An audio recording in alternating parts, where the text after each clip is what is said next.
I would like to start this by saying that Technoblade truly never dies. This isn't going to be a very clean audio recording. My computer is being very loud in the background. But in this video, this is like a after filmed and all that. In this video, I'm going to be making a video reading some stories by Technodad, Technoblade's dad, after he died in the r/technoblade and r/technodad subreddits. So, I just thought I would start by saying that's where these came from while I do a quick techno piece in his remembrance. So, Technoblade never dies. Technoblade never dies, baby. Never, ever died. This first one was posted in r/technoblade by u/mrtechnodad 2 days ago. Someone mentioned the roles on Gravity Falls and it jogged my memory. I haven't thought of this in years. The show Futurama has a funky alien alphabet, and they put coded messages various places throughout the show, on walls, doors, wherever. I was aware of it, but never did anything with it. I didn't want to cheat and get results off the internet either. Then I started watching the show with my boy, who still wasn't Technoblade yet. I pointed out the symbols on the walls to him and said, "Let's crack the code together." So we had a sheet of paper and figured out what we could.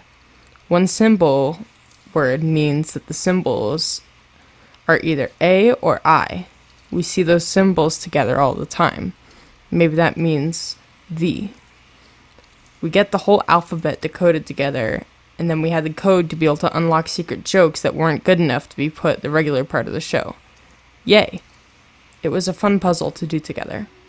So, we'd watch an episode, and I'd see some coded message on a wall. I'd hit pause, and let's decode it, I'd say, pulling out the code sheet. And he'd say, "It says tasty human burgers." What? It says tasty human burgers. Wait, are you sure? I'd consult the code sheet, get 3 letters into it, and he'd say, "Could you hit play?" The little nerd could read the alien language already. Didn't study, just the mere exposure of us creating the cheat sheet together was enough. The kid drove me crazy sometimes.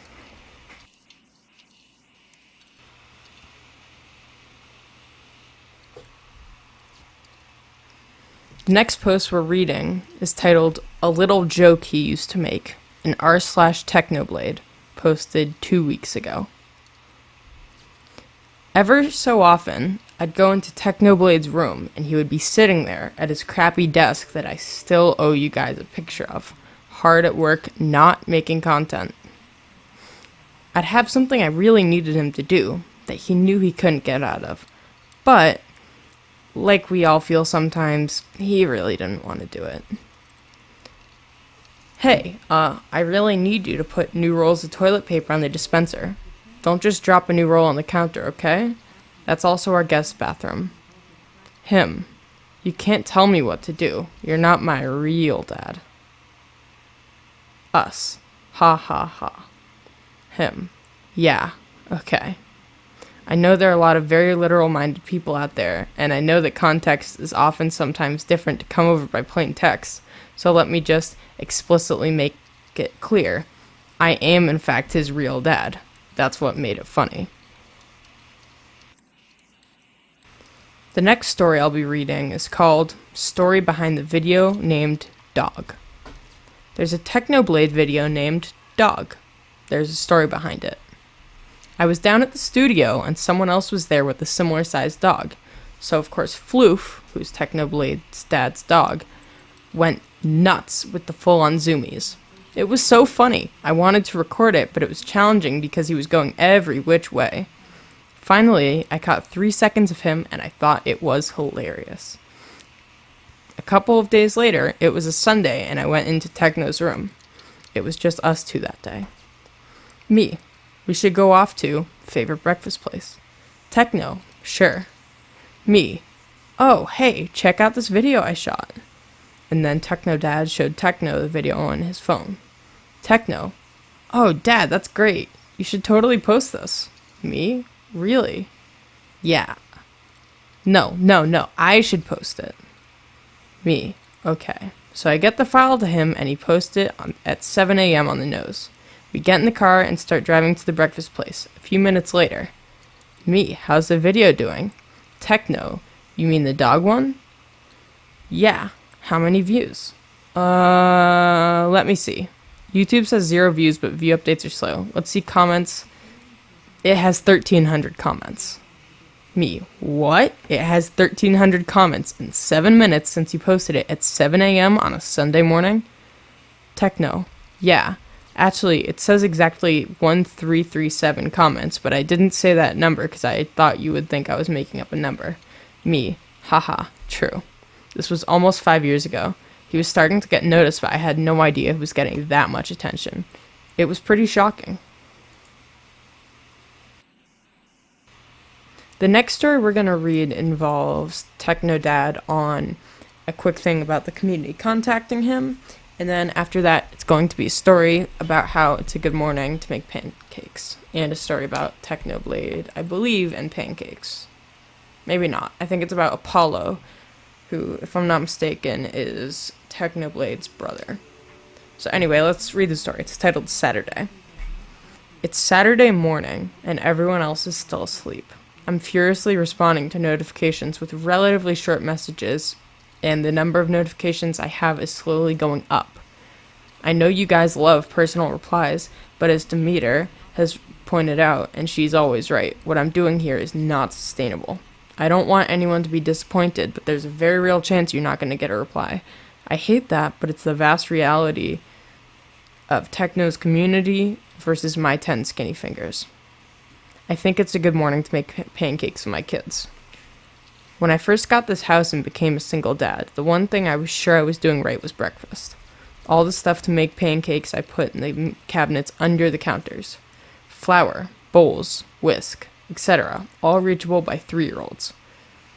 Egg and milk in the fridge.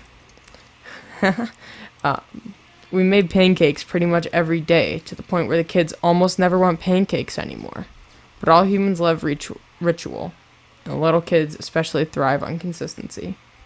I remember a very young Apollo putting a loose egg on the counter one morning, and it rolled off, hit the floor, and exploded. He looked at me panicked, like he was expecting me to be angry at him. I just said, oh well, these things happen. Eggs are really inexpensive, so it's not that important. This mess is best cleaned up with a paper towel that's a bit damp. Let's get a paper towel together and wipe it up. Then you can get another egg out of the fridge. If we put it in the bowl for now, it won't roll away. I like to cook in really big frying pans. I like to make each person a single giant pancake, like maybe 10 inches 25 centimeters in diameter. If you go much bigger than that, there's no way to flip it. Oh, and it's important that you let the pan get all the way up to full heat before starting your first pancake, or the first one will come out all wonky. Technoblade really liked my pancakes. When the twins were young, I taught them how to make the batter. They weren't tall enough to see what was happening at the counter, so I got them little step stools so they would be tall enough to do the counter work with me. Then Dad would man the stove and the pan. The kids always loved it when I'd flip the pancake over. Usually it worked, but occasionally you got one folded over. Now they want me to teach them the flip, and it's coming along.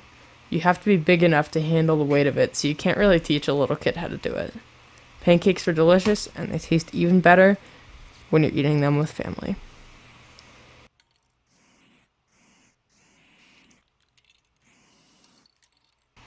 The next story I'm going to read is titled Technoblade and Parental Authority.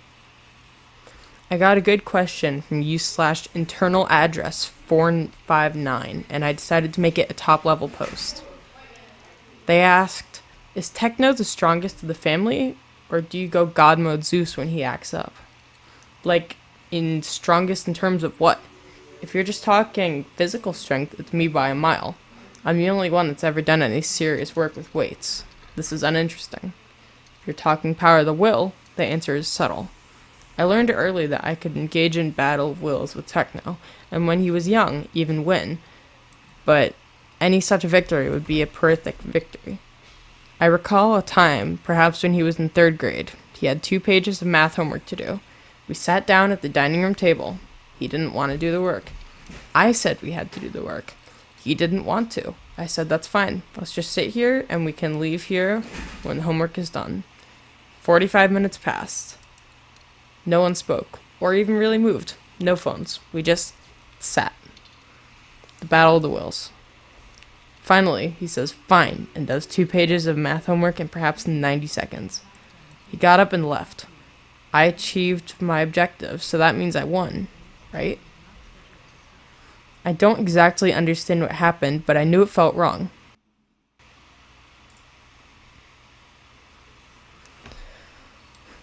I felt like I had gained 2 pages of completed math homework, but I had damaged our relationship, which was a poor trade indeed.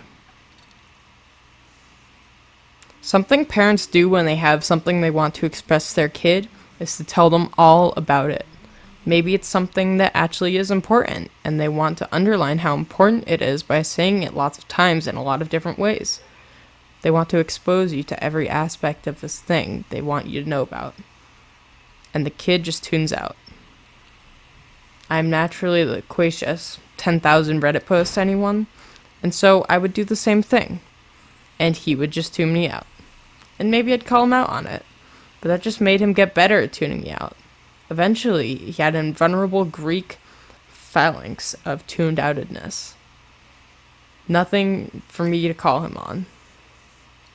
No surface weaknesses at all, and no paying attention. What is worse, every time you bombard the kid with excessive words, it convinces them still further they don't need to listen to you. What to do. And remember how unhappy Sadamo was from learning long stories from anyone? I just stopped lecturing techno completely, so that the next time I spoke from parental authority, it would be a novelty. I developed my 3 sentences rule. I knew techno would listen to me for roughly 3 sentences, so I determined that anything I had to let him know needed to fit into 3 sentences. For me, that was hard, but I had to do it. And I determined I wouldn't speak to him from parental authority unless it was something important. So I spoke up about it a lot less often. Not that I spoke less often, just I commanded less often. We still talked a lot about cartoons. This leads to the reverse of the tune it out dynamic. Now when you talk, it's probably important, and important or not, it'll be over after 3 sentences. So the kid feels like he really should pay attention. One time I told him, math is always super easy, right? Just look at the problem, and you know immediately how to solve it. So you never had to develop any study skills. Then, one day, I got to 11th grade calculus, and I couldn't solve things easily, and I had no study skills, so I hit a wall. And boom, I'm done, and let's talk about cartoons now. Didn't give him enough time to tune me out. 5 years go by and he comes up to me. Techno, you were right. I got up to 11th grade math and I hit a wall. Okay, sounds like you need to develop study skills. Techno, yes. Me, you want help with that? Techno, no. Cool, so I'm really starting to notice that SpongeBob is really funny. I mean, it just looks stupid at first, but it's really starting to grow on me. Techno, French accent, 3 hours later. And then they laugh. Sometimes I couldn't help myself and I'd start a 4th sentence and you could just see him getting bored. And then I'd say, whoops, I went on for too long. I've said enough. And I'd stand up and leave the room. That way he could see that I was paying attention to what he was feeling and I cared enough about him to not bombard him with stuff that I cared about but he didn't. Eventually I found I had parental authority. It's something that grows only slowly and weakens every time you use it. So I started only when I really needed to. For example, Techno really did not like social situations. Having a person in front of him made him uncomfortable, who he really only came out to when he had the protective layer of the internet to keep him comfortable. Getting him to go to family gatherings was not easy until I learned how to yield parental authority.